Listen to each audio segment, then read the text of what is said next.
우리 이웃나라 일본은 1월 1일 그 새해 신년을 명절로 세고 또 다른 이웃나라 중국은 음력설 설날을 명절로 셉니다. 근데 우리나라는 특이하게도 이 두 날을 한꺼번에 다 명절로 셉니다. 약간 복잡하기도 하고 번거롭기도 하지만 새해가 시작된 지 한 달쯤 지난 후에 또다시 새해라고 생각하며 올 한해 또다시 올 한해 어떤 은혜가 있을지 기억하는 것도 의미 있는 일이라고 생각이 됩니다. 이 명절을 지내면서 여러분들은 또다시 올 한해 나는 어떻게 지내야 하며 어떤 은혜가 우리 가정 가운데 우리 교회 가운데 있을지 다시 한번 마음에 새기고 기도하며 열심을 다하시는 여러분들이 되시길 바라겠습니다. 제가 송구하게도 나이가 조금 들어서인지 이 명절이 예전과 같은 그런 느낌이 아닙니다. 예전에 잘 모르는 이런 업된 분위기, 뭔지 잘 모르겠지만 그런 들뜬 그런 분위기보다는 좀 현실에 안주하게 되고 차분하게 되는 그런 경향이 있습니다. 아마도 부모님께 용돈도 드리고 세뱃돈도 줘야 하는 중간에 끼인 그런 세대가여서 있을 수도 있겠죠. 이번 명절에는 조금 더 제 마음이 조금 차분해졌습니다. 연세가 드셔서 예전과 같지 않은 그 부모님들의 모습을 보면서 조금 더 무거운 책임감을 느끼게 되었고, 그 와중에 제가 할 수 있는 것이 별로 없는 것을 또 발견하면서 조금 더 안타까운 그런 마음도 들기도 했습니다.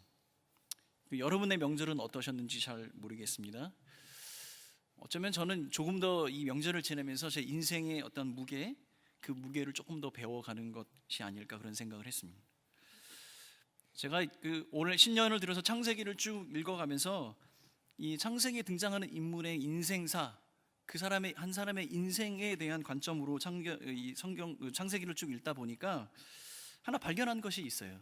창세기에 등장한 인물들의 있던 이 인생사를 살펴보면 그 인생의 배경 가운데 짙게 깔린 한 가지 특별한 감정들이 있다는 것을 제가 알게 됐습니다. 그 감정은 바로 두려움입니다. 두려움. 창세기를 참 많이 읽고 여러 번 제가 살펴보았지만 이런 느낌을 받은 것은 이번이 처음이었습니다. 아브라함이나 이삭이나 야곱은 하나님의 구원사적 관점에서 봤을 때 믿음의 조상으로 선택을 받은 축복의 사람들이었습니다. 그것은 하나님의 관점이었죠. 그러나 그들의 개인적인 인생사를 살펴보면 그들이 어떤 중요한 결정을 내려야 하는 순간 그들이 가장 염두에 뒀던 것은 무엇이냐면 그 두려움을 피하는 것이었습니다.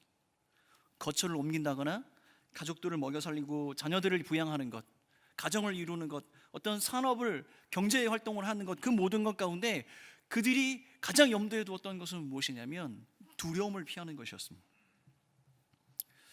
여러분, 창세기에는 하나님의 언약과 축복이 나옵니다. 근데 그 하나님의 언약과 축복이 기록되는 부분들은 어떤 부분인지 혹시 기억하십니까? 창세기를 자세히 살펴보면 하나님의 이 축복의 언약이 기록된 부분은 무엇이냐면 인간, 사람들, 등장인물들이 가졌던 그 두려움과 그 두려움을 해결하시려고 하는 하나님이 만나는 그 순간에 하나님은 언약의 축복을 허락해 주십니다. 하나님의 축복이 기록된 그 부분들의 모든 배경을 살펴보면 그 모든 출발점은 이 사람들이 가지고 있는 두려움에서부터 출발하고 있다는 것입니다. 그래서 오늘은 창세기 26장, 특별히 이삭의 어떤 삶 가운데 그가 가지고 있었던 두려움과 그 두려움을 해결하시는 그 하나님의 모습을 살펴보도록 하겠습니다. 그런데 왜 이삭이냐 이런 생각을 또 하시게 되겠죠. 제가 볼 때는 아브라함이나 야곱과 달리 이삭은 굉장히 평범한 소시민적인 삶을 살았습니다. 아브라함처럼 그런 민족의 어떤 큰 열방의 어떤 믿음의 조상처럼 살았던 것도 아니고, 야곱처럼 그렇게 야망이 있어서 성공의 가도를 달린 사람이 아니었고, 마치 우리 일상의 삶처럼 우리 흔히 만날 수 있는 사람들처럼 그렇게 실패와 성공을 거듭하는 그런 사람의 모습이었습니다. 그래서 제가 오늘은 이삭의 삶의 모습을 통해서 그가 가지고 있었던 두려움과 그 두려움을 해결하시는 그 하나님의 모습을 한번 살펴보도록 하겠습니다. 창세기 25장에 이삭의 아버지인 아브라함이 죽게 됩니다.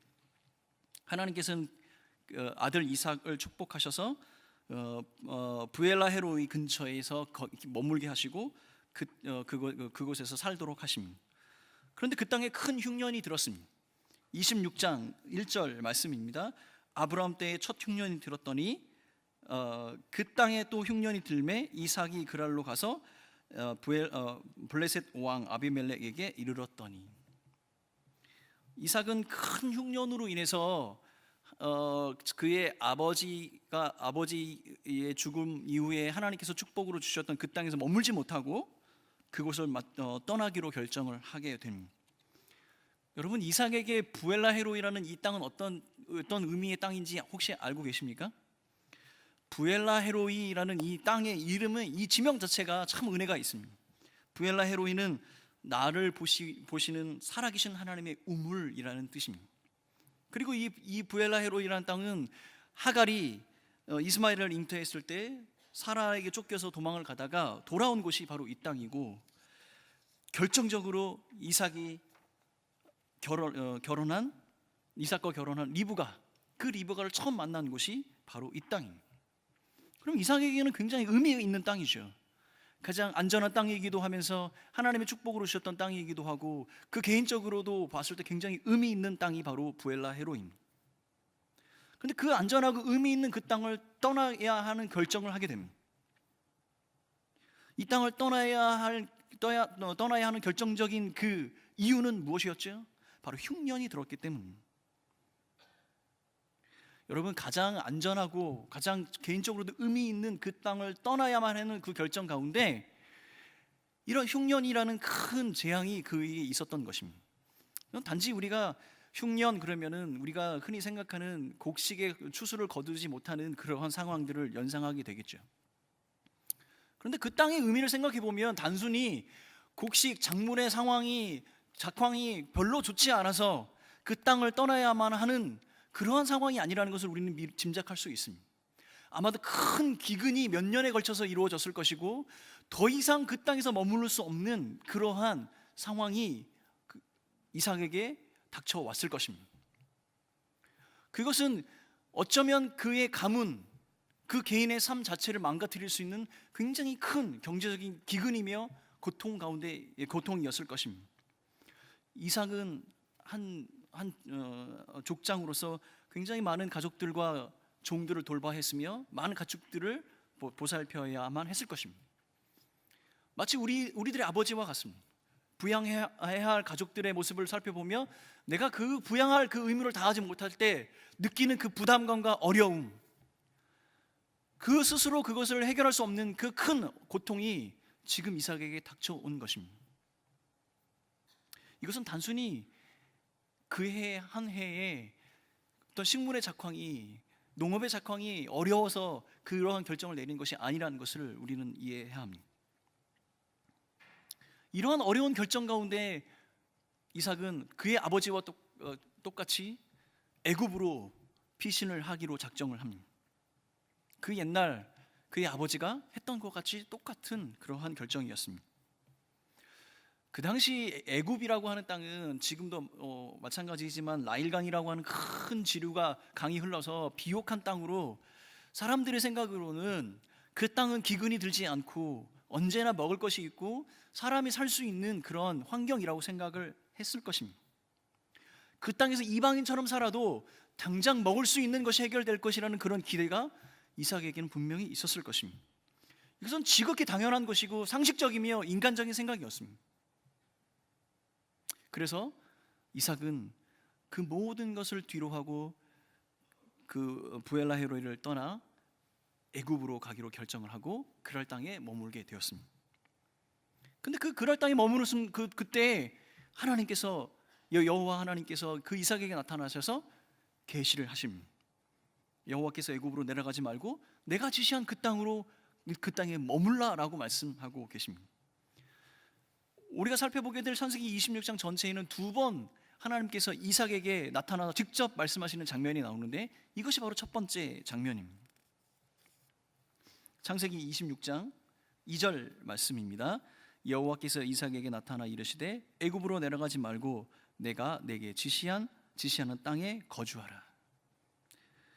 내가 거주하라고 명한 그 땅에 머물게 되면 이삭에게 복을 주고 아브라함에게 맹세한 것을 이루어 자손이 하늘의 별과 같이 번성하게 될 것이다.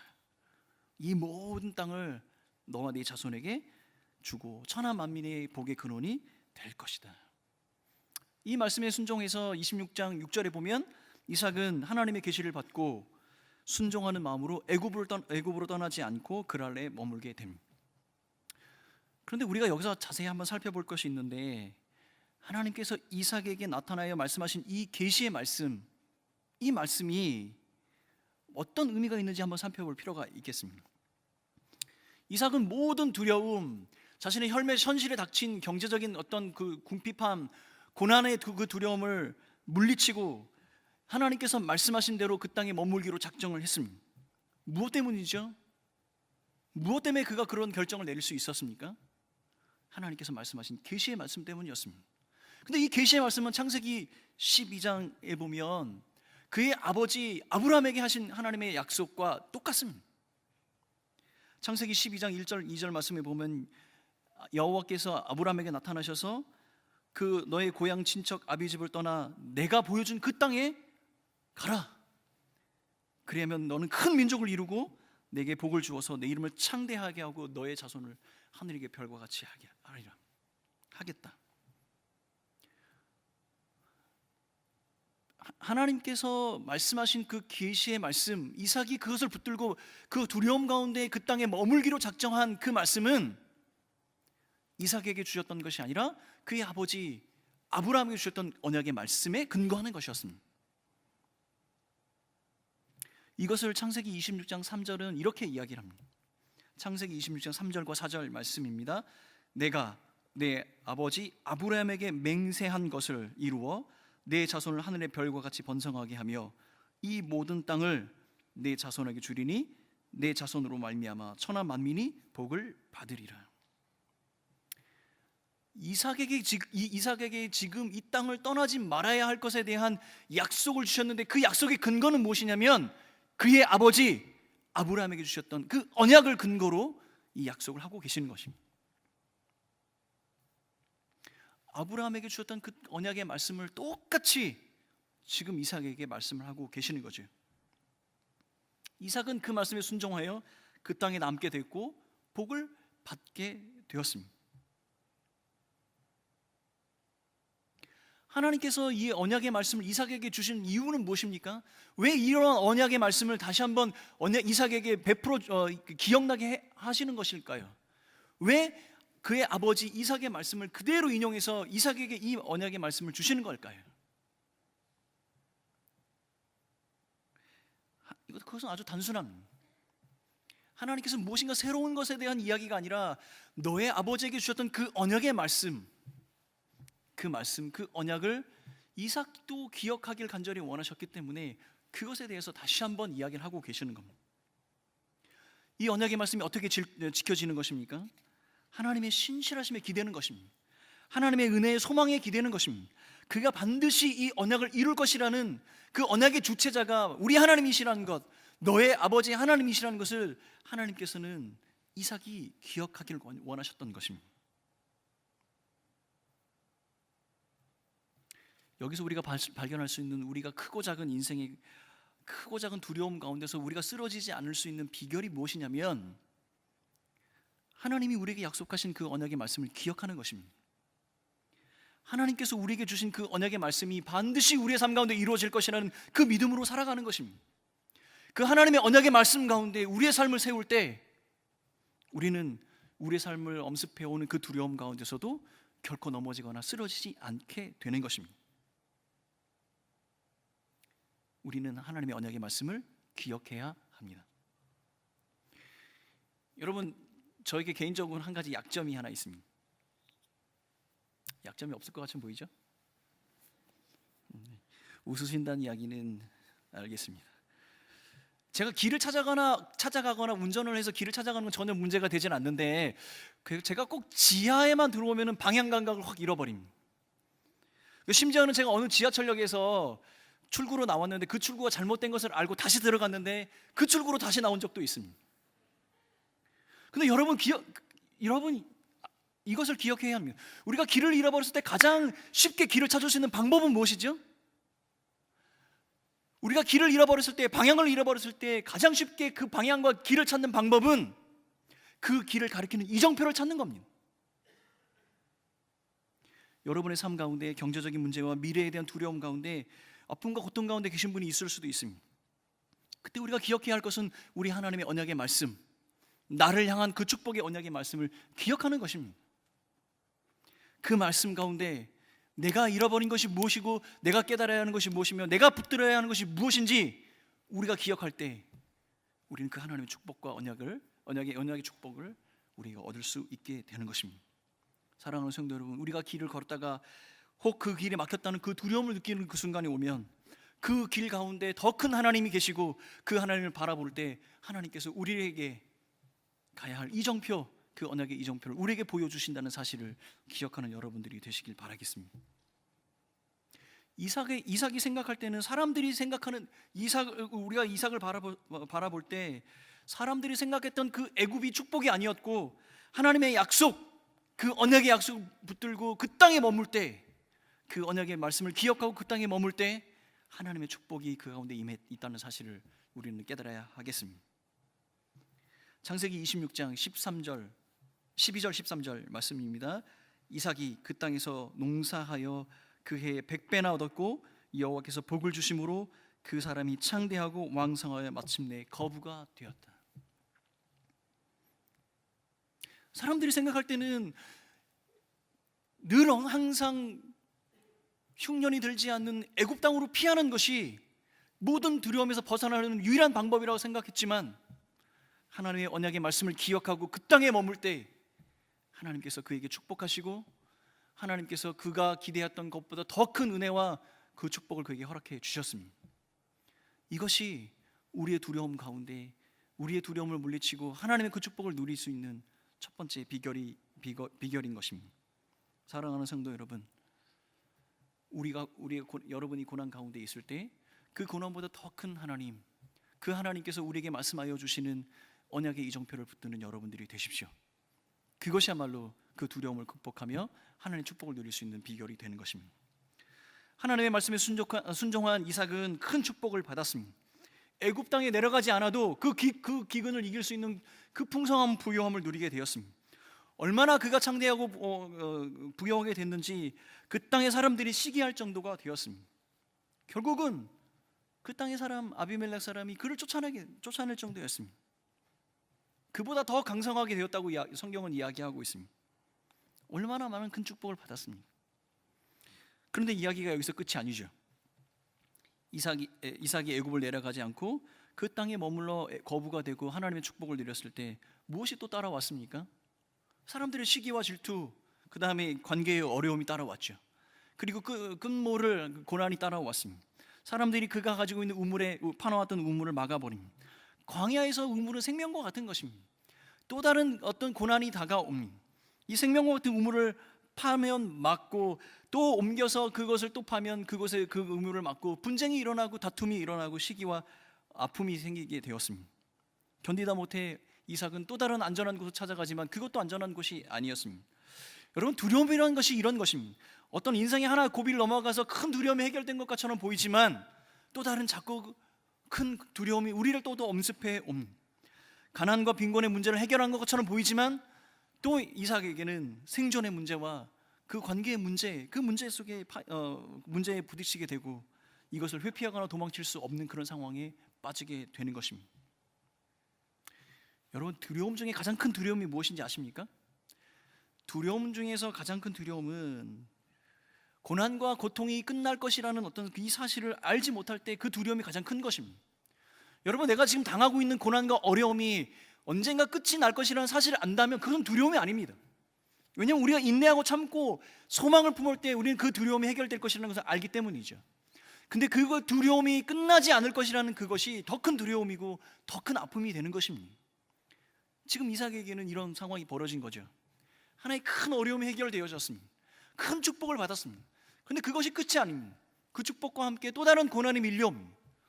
여러분, 우리의 삶과 비슷하지 않습니까?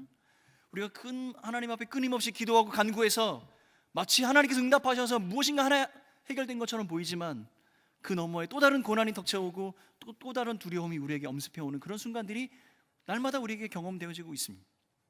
지금 이삭도 그런 모습인 것이에요. 결국은 이삭은 더 넓은 곳, 더 안전한 우물을 파기 위해 르호봇이라는 곳까지 갔습니다. 그곳에서 그는 이렇게 이야기합니다.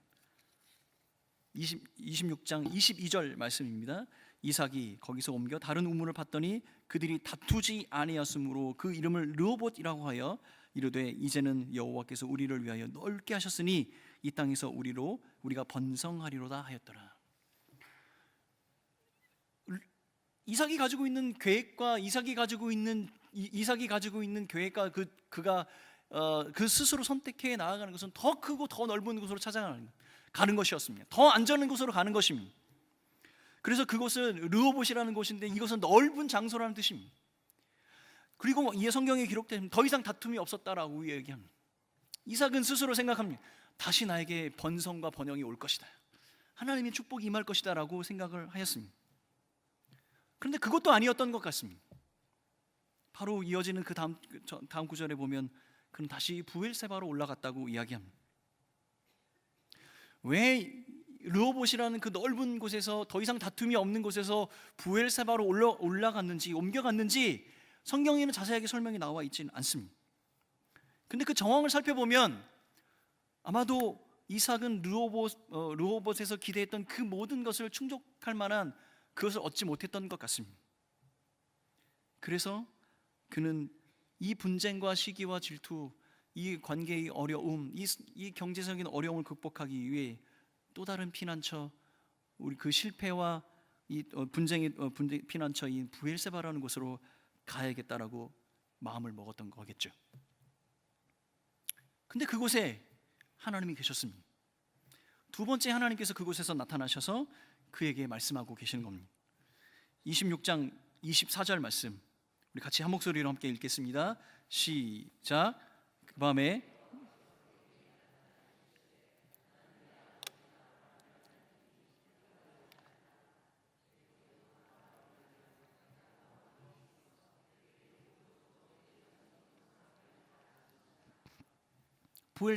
부엘세바의 그 밤에 하나님께서 여호와께서 이삭에게 나타나서 두려워 말라라고 말씀하십니다.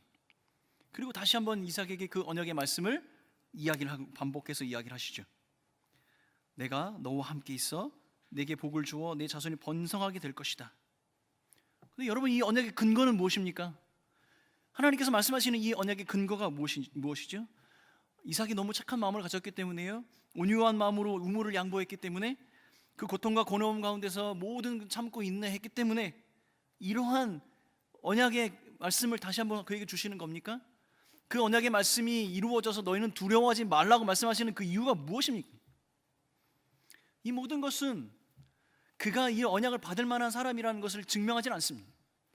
단 한 가지, 그가 이 언약을 받을 만한 사람이라는 것은 그 언약을 주시는 분이 그의 하나님이 되고 그의 아버지의 하나님이 되시기 때문입니다. 여호와께서 이삭이 당하는 고난과 고통 가운데 두려워하지 말라고 했던 그 중요한 근거는 바로 그 자신, 내가 너의 아버지의 하나님이다. 내가 너의 아버지의 하나님이다. 내가 너의 하나님이 된다. 그렇기 때문에 그 두려움 가운데 두려워할 필요 없다라고 말씀하고 계시는 겁니다. 나는 내 아버지 아브라함의 하나님이 된다. 내가 너의 하나님이 됨으로 이 모든 두려움과 고통을 가운데서 너를 해방할 것이다. 하나님께서 이 언약의 축복을 성취하는 이유는 다른 것이 아닙니다. 이 언약의 축복을 성취하시는 그 유일한 이유는 그가 이삭의 하나님이 되시기 때문입니다. 그리고 또한 그는 신실한 언약의 이행자로 그 언약 이삭의 하나님이 되셔서 그 신실한 언약을 완성하시는 유일한 하나님이 되심을 그에게 보여주시고 싶으셨던 것입니다. 여호와 하나님께서는 이삭이 그의 아버지 아브라함의 삶 가운데 신실한 언약의 이행자, 성취자로 계셨던 그 하나님의 모습을 기억하기를 간절히 원하셨습니다. 그 한 분을 기억함으로 그가 맞닥뜨린 그 모든 두려움 가운데서 완전한 자유함을 얻기를 간절히 원하셨던 것, 그것이 바로 하나님의 마음이었던 것입니다. 여러분, 제가 두 가지를 지금 이야기를 하고 있습니다. 26장 전체에 하나님께서는 두 번 이삭에게 나타나셔서 말씀하고 계시는데, 첫 번째는 너가 기억해야 할 언약이 무엇이며 그 언약의 축복이 무엇인가를 말씀해 주시고, 또한 두 번째로 그에게 말씀하시고 계신 것은 그 언약의 이행자, 그 언약을 성취하는 분이 누구이신가에 대한 이야기를 하고 계시는 겁니다. 모든 두려움 가운데 그 두려움 가운데 있는 이삭에게 여호와 하나님께서는 그에게 주실 그 축복의 언약이 무엇이며 그 축복의 언약의 이행자가 누구이신가를 기억하도록 하고 계신 것입니다. 사랑하는 성도 여러분, 그 언약의 참된 언약의 이행자, 그 언약의 주체를 기억하는 것이 무엇입니까? 바로 그것은 예배입니다. 예배. 이삭은 그 부엘사바에서 단을 쌓고 여호와 이름을 불렀습니다. 진짜 하나님이 누구이신지 깨닫고 그 하나님께 예배를 드리기 시작했던 것입니다. 여러분, 진짜 예배는 이것입니다. 예배를 받는 자가 누구이시며 예배를 하는 우리가 어떠한 사람인지 깨닫는 그 순간에 우리는 진짜 예배를 드릴 수 있게 되는 것입니다. 바로 이삭은 그 언약의 참된 이행자가 누구이시며 그 언약의 축복이 무엇인지 깨달았기 때문에 진짜 예배자의 삶을 살 수 있었고, 그 예배를 드림을 통해 그 모든 두려움 가운데서 자유함을 얻게 되는 것이었습니다. 26장 25절 말씀입니다. 이삭이 그곳에 제단을 쌓고 여호와 이름을 부르며 거기 장막을 찼더니 이삭의 종들이 거기서도 우물을 받더라. 흉년이 들어서 먹고 살 것이 두려워서 애굽으로 떠나기로 작정했던 이삭이었습니다. 근데 하나님께서는 그를 돌이켜서 참된 언약의 축복이 무엇인지 기억하게 하시고 그 언약의 축복을 붙드는 그에게 하나님께서 축복을 주셨습니다. 그런데 그 인생의 두려움은 끝이 없습니다. 또 다른 두려움이 밀려왔습니다. 그래서 부엘사바까지 그를 인도해 가십니다. 그리고 그곳에서 하나님께서 말씀하십니다. 그 언약의 참된 이행자, 그 언약의 성취자가 누구이냐? 바로 너의 아버지 아브라함의 하나님, 곧 나다. 사랑하는 성도 여러분, 인생의 고난 가운데 있다면 우리는 우리 가운데 하나님께서 약속하신 그 언약의 축복이 무엇인지 기억해야 하며, 또한 그 언약을 이루어 가시는, 완성해 가시는 그 하나님의 그 능력들을 믿는 여러분들이 되셔야 하겠습니다. 인생은 이 끝없이 밀려오는 고난의 두려움의 연속입니다. 그러나 이 고난의 연속 가운데 우리가 반드시 기억해야 할 것은 이 고난이 끝이 아니라 고난 가운데 하나님의 언약의 축복이 하나님을 통해 우리에게 부어진다는 사실을 기억하는 여러분들이 되시길 바라겠습니다. 여러분, 우리가 고속도로를 운전하다가 보면 흔히 보는 표지판이 하나 있습니다. 네, 안개 잦은 지역. 여러분, 국도나 고속도로를 운전해 가다 보면 이 표지판이 나오는 구간이 있는데, 너무 신기하게도 어김없이 이 표지판이 나오는 구간은 안개가 있습니다. 사람들이 연구를 참 많이 하는 것 같습니다. 제가 언젠가는 가족과 함께 여행을 갔다가 강릉에서 서울로 올라오는 길에 대관령 터널을 지나는 그 구간에 이 표지판을 만났습니다. 근데 신기하게도 1분이 채 가기도 전에 짙은 안개 속에 갇히게 되었습니다. 정말로 한치 앞도 보이지 않는 안개 속에 갇혔습니다. 세상에 처음 경험하는 것이었습니다. 살다가 제가 이런 경험은 처음이었습니다. 순간 두려움이 막 밀려왔습니다. 앞으로 가지도 못하고 뒤로 물러서지 못하고 차를 세울 수도 없는 그런 환경이었습니다. 이 길을 가는 것이 맞는가? 지금 내가 가고 있는 방향이 맞는가? 지금 이렇게 가다가 가드레일이나 벽에 부딪히는 것은 아닐까? 제가 핸들을 잡은 제 손에는 땀이 흐르고 어깨는 웅크러들어서 뻣뻣해지기 시작을 했습니다. 큰 두려움이었습니다. 근데 저 멀리 앞에서 내 앞으로 먼저 지나가는 앞차의 비상등이 깜빡이는 것이 보였습니다. 안개 때문에 명확하게 보이진 않았지만 두 개의 빛이 반짝이는 것을 보면서 앞차가 가고 있는 모습이었다는 것을 저는 기억합니다. 그리고 그 앞차가 깜빡이는 그 깜빡이의 그 빛을 쫓아서 희미하게 보이지만 조금씩 거리를 유지하면서 그 앞차를 쫓아 그 궤적을 따라서 운행해 나갔습니다. 그런데 신기하게도 10분이 지나지 않아서 그 안개 구간을 벗어날 수 있었습니다. 작은 불이었습니다. 안개 속에서 그 불빛이 정말로 앞차의 깜빡이일까라고 생각할 정도로 아주 작은 불빛이었지만, 그 불빛을 쫓아 조금씩 운행해 나아갔을 때 안개는 거치고 정상적으로 안전한 운행을 할 수 있게 되었습니다. 우리 인생도 마찬가지인 것 같습니다. 삶의 무게와 이 두려움이 끝나는 순간이 없지요. 그때마다 우리는 우리의 삶 가운데 들려주신 하나님의 언약의 말씀을 붙들어야겠습니다. 그리고 그 언약의 성취자이신 하나님을 바라보아야 하겠습니다. 여러분, 제가 창세기를 우리 인간의 한 사람의 인생사에 비추어서 계속 읽어보았다고 말씀드렸죠. 여러분, 창세기에 나와 있는 두려움이라는 단어를 한번 검색해 보시면 그 두려움의 대부분은 우리가 살고 있는 각 사람의 인생에서 부딪힐 수 있는, 만날 수 있는 환경과 상황, 그 사람들 가운데 벌어지는 일 가운데서 느껴지는 고통스러운 감정입니다. 그런데 그 두려워하지 말라라는 것을 검색을 해보면 이 두려워하지 말라는 그 모든, 두려워하지 말라는 이 두려워하지 말 것에 대한 근거는 바로 우리 하나님, 그 하나님의 근거를 두고 있습니다. 너희는 두려워하지 말라, 나는 너와 함께 한다.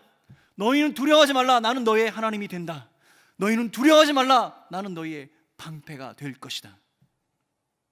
사랑하는 성도 여러분, 우리의 인생의 앞을 가로막고 있는 두려움만 바라본다면 우리는 아무것도 할 수 없습니다. 인생의 마지막이 이러한 좌절일 것이라는 생각을 갖게 됩니다. 그러나 그 두려움 넘어 계신 그 하나님의 손길, 하나님께서 밝히 보여주시는 인생의 이정표, 언약의 말씀으로 우리에게 가르쳐 주시는 그 인생의 이정표, 하나님의 손길을 붙들 때 우리는 그 두려움 속에서도 하나님의 축복을 누릴 수 있게 되는 것입니다. 사랑하는 성도 여러분, 우리는 틈만 나면 외국으로 떠나려고 합니다. 우리의 생각으로 우물을 파려고 합니다. 우리가 할 수 있다라고 생각합니다. 내가 할 수 있는 것, 내가 하고 있는 것, 내가 할 수 있는 계획으로 우리가 가지고 있는 모든 두려움을 떨쳐버릴 수 있을 거라고 생각이 듭니다. 내가 가지고 있는 계획이 하나님께서 보여주시는 그 언약의 말씀보다 더 명확한 것처럼 느낄 때가 있습니다. 그러나 사랑하는 성도 여러분, 비록 우리의 두려움이, 우리의 앞길을 막는 두려움이 하나님의 언약의 말씀보다 더 짙고 더 강력해 보일지라도 희미하게 보이는 그 하나님의 언약의 말씀을 붙드는 여러분들이 되십시오. 또한 보이지 않는 것처럼 보이지만 하나님께서 우리를 이끌어 가시는 그곳에 설 때 하나님께서 우리와 함께 하실 것을 믿는 여러분들이 되시길 바라겠습니다. 이것이 우리 인생보다 더 큰, 우리 인생의 두려움보다 더 큰 하나님의 은혜와 축복이 그 가운데 있는 그 축복을 발견하는 비결인 것을 깨닫는 여러분들이 되시기를 간절히 바라겠습니다. 함께 기도하며 나아가도록 하겠습니다. 여러분의 인생 가운데 맞닥뜨린 그 고난과 어려움은 무엇입니까? 누구에게도 말할 수 없는 인생의 그 큰 두려움은 무엇입니까? 여러분이 가지고 있는 인생의 큰 두려움 가운데 여러분은 무엇을 하며 어떻게 살아가고 계십니까? 사랑하는 성도 여러분, 여러분의 인생 가운데 희미하게 보이는 하나님의 이정표, 하나님의 그 언약의 이정표를 붙들 때 우리는 그 두려움을 벗어나 하나님께서 약속한 그 축복을 누리게 될 것입니다. 이 시간에 다 같이 믿음의 결단으로 나아갑시다. 하나님, 내 안에 계신 하나님, 우리의 삶 가운데 함께 하시는 하나님, 주께서 주의 손을 펼쳐서 희미하게 보이는 하나님의 손길을 우리가 붙들 때 그 하나님의 영광과 은혜를, 축복을 누리게 하여 주옵소서. 내 삶의 안개와 같이, 하나님 앞을 보지 못하는 안개와 같이 드려진 이 모든 두려움 가운데서 나를 건져주시고 나와 함께하여 주옵소서. 다 같이 우리 믿음의 고백으로 함께 하나님께 나아가도록 합시다. 함께 기도하겠습니다.